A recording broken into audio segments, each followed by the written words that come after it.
In my last video I covered making the blower for my little dust extractor, and in this video I'm going to cover making the separator, which is kind of a cross between a thein baffle and a cyclone. I made the cylindrical housing for my separator by marking a bunch of arc pieces on a thick piece of hardwood, cutting it out with a bandsaw, and then gluing those together like you would a segmented turning. And then before gluing the final halves together, I sanded the inside round. It's important that I get a really good seal with the bucket, so I added this ledge here which I cut to precisely the radius of the bucket. And now if I place the bucket against the ledge here, I can place the ledge on the other side that I'm going to glue in place. And I'm just going to clamp that in place for now to check it.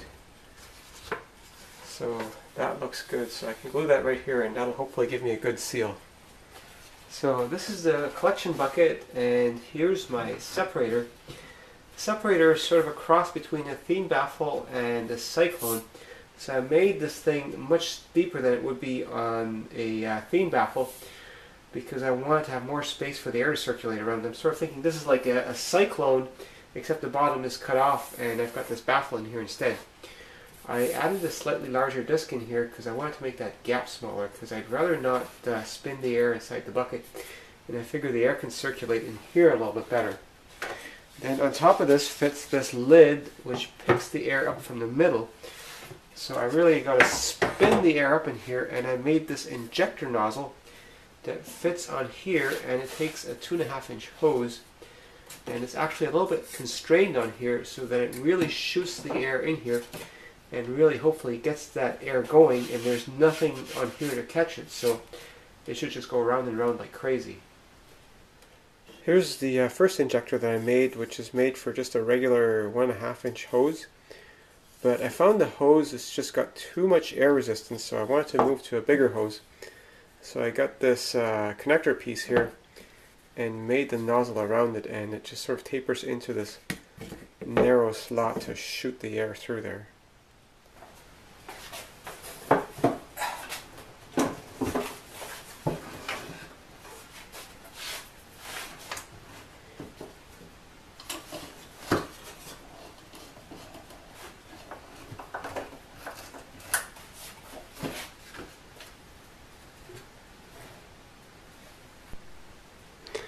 Well, my dust extractor isn't finished, but it definitely can suck, so let's try it out.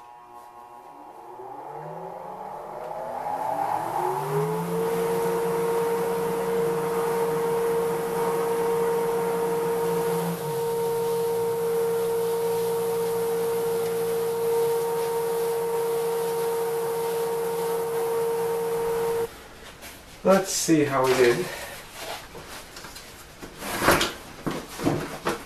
Bucket full of sawdust, that's good.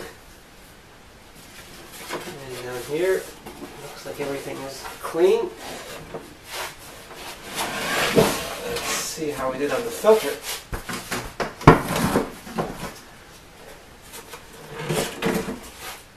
Well, we got some dust in here, so the separation isn't entirely perfect. I still end up with a bit of crap in the filter.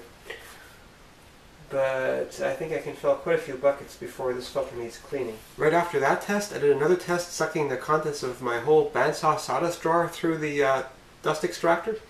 And I sucked in too fast and actually managed to stall the circulation inside the separator. And then the separator stopped working and a lot of dust just completely jammed up my filter. So it's not a foolproof type of separator. But I can just clean that filter with my air compressor. After my initial tests, I built a stand to hold it all together, and I put wheels on it too. I wanted to make it easy to change the bucket on here, so I added this spring-loaded lever. So I just push down on that and the bucket comes out, and I can just put another bucket in. There. The filter I'm using is an airborne microparticle reduction filter. Really just a fancy name for a furnace filter. So how loud is this unit? Well, next to a shop vac, you can hardly hear it.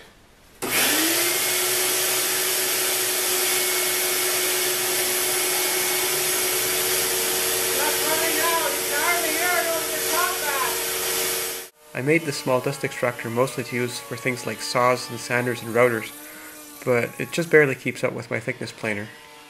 And in my next video, I'll explore the performance of that separator in more detail.